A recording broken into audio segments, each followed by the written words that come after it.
PCOS affects at least 1 in every 10 women worldwide and is the #1 cause of female infertility. But a lot of women suffering from the syndrome don't even realize they have it.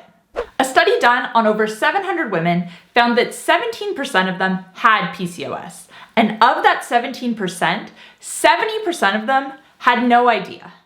So in today's video, we're going to talk about how to know if you have PCOS, 11 signs to watch out for, how to get tested for it, and what to do if you do have it.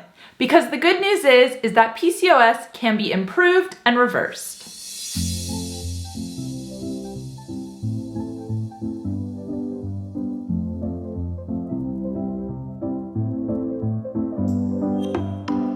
Hey guys, welcome back to my channel. If you're new here, my name's Kate. I'm a certified health and nutrition coach. I post videos twice a week here on YouTube talking all things insulin resistance, sleep, weight loss, and more. So if you're ready to take control of your metabolic health, make sure to click that subscribe button. And you can also find me on TikTok and Instagram where I share new posts every single day. PCOS is short for polycystic ovarian syndrome. Women with PCOS have a hard time getting pregnant. They find it difficult to lose weight, and they are at an increased risk of type 2 diabetes and endometrial cancer.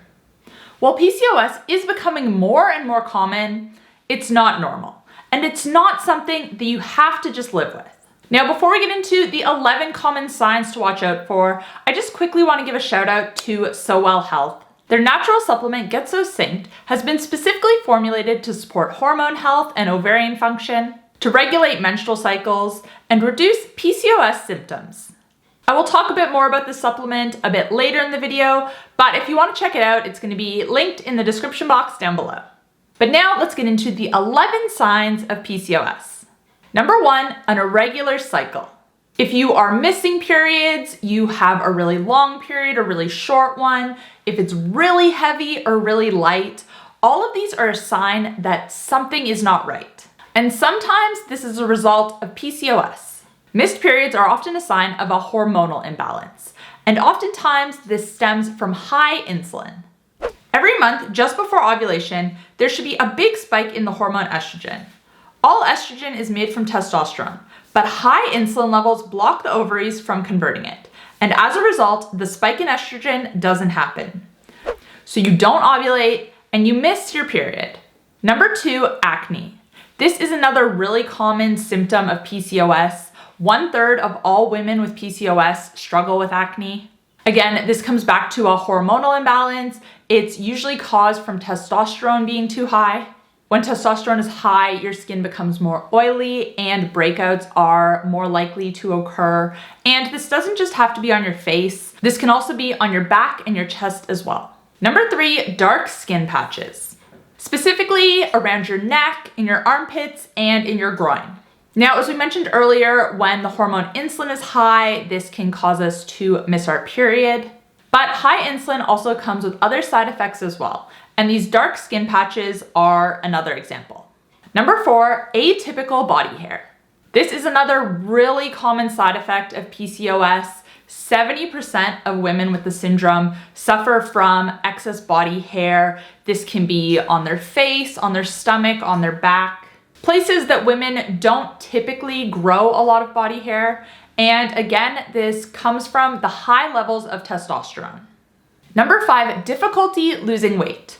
Now, I will say that you don't have to be overweight to have PCOS, but it is estimated that between 40 to 80% of women with PCOS are overweight or obese.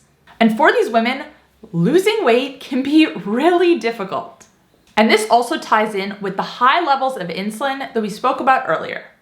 The short explanation as to why this is that when insulin is high, your body is storing energy, aka fat. And when insulin is low, it is pulling energy, or fat, out of your reserves to use for energy. The vast majority of women with PCOS have elevated insulin. And this means their bodies are storing more fat than they're burning. Number 6, belly fat. Now, if you are someone who stores a lot of weight around their midsection, this can be another sign of PCOS. Visceral fat is the type of fat that's stored in the abdomen. It surrounds vital organs, including the liver, the stomach, and the intestines. You can tell visceral fat from subcutaneous fat because visceral fat is hard to the touch. Subcutaneous fat is squishy. Now, because visceral fat is stored internally, just because the fat on the surface is squishy doesn't mean you don't have any visceral fat. So it can be a little bit hard to tell without getting a DEXA scan. But visceral fat being stored is again the result of high insulin, which goes hand in hand with PCOS. So if you do have a lot of fat stored around your midsection, it's likely that you have a decent amount of visceral fat, even if it's underneath the subcutaneous squishy fat. So yeah, this can be another sign of PCOS. Number 7, thinning hair. So we spoke about excess body hair, but thinning hair on your head is another symptom of PCOS. Some women even experience male pattern balding. Number 8, skin tags. Now, I've talked about skin tags a few times on my channel, but they can be another symptom of PCOS. And again, they are caused by high levels of insulin. These can be found anywhere on your body, but they're commonly found around the neck, in the armpits, on the groin, the same areas that the dark skin patches we spoke about earlier sometimes occur. Number 9, sugar cravings after eating. A lot of women don't realize that this can be a sign of PCOS. Basically, when you have PCOS, your body isn't able to use the energy from your food and it's not able to burn fat efficiently. So because it can't properly access all of the energy from the food you're eating, you finish a meal, it's not able to use all of that energy, so you get cravings for more. Number 10, infertility. As I mentioned at the start of this video, PCOS is the #1 cause of female infertility. So if you have been trying to get pregnant with no success, PCOS could be the reason why. Number 11, low libido. Women with PCOS often find that they have a low sex drive. This is again due to hormones being out of balance and testosterone being too high. And those are the 11 signs and symptoms of PCOS. But what do you need to do to get officially diagnosed with this syndrome? A diagnosis is made when women have 2 out of the 3 main symptoms: an irregular period, high testosterone, and/or cysts on the ovaries. So to be officially diagnosed, you will have to track your menstrual cycle and determine if it's regular or irregular.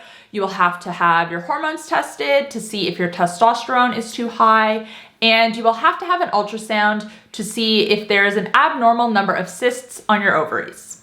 And again, you need 2 out of 3 of these symptoms to be officially diagnosed. But what can you do if you have PCOS? You might have noticed a pretty clear theme as we went through this video. It is well known that PCOS is caused by a hormonal imbalance, but oftentimes the focus of this hormonal imbalance is on testosterone, when really it stems from insulin. Yes, the excess male hormones, including testosterone, do cause a lot of the symptoms, but what is causing the testosterone to be high? High insulin. When your insulin levels are chronically high, this is known as hyperinsulinemia. And when we spoke earlier about missed periods, we spoke about how high insulin blocks the body from converting testosterone into estrogen. So to reverse PCOS, you need to address this high insulin. And that is where So Well Health's Get So Synced capsules can help. One of the key ingredients, inositol, helps to improve insulin sensitivity, lowering insulin and testosterone as a result. And by doing this, the other symptoms of PCOS are improved as well.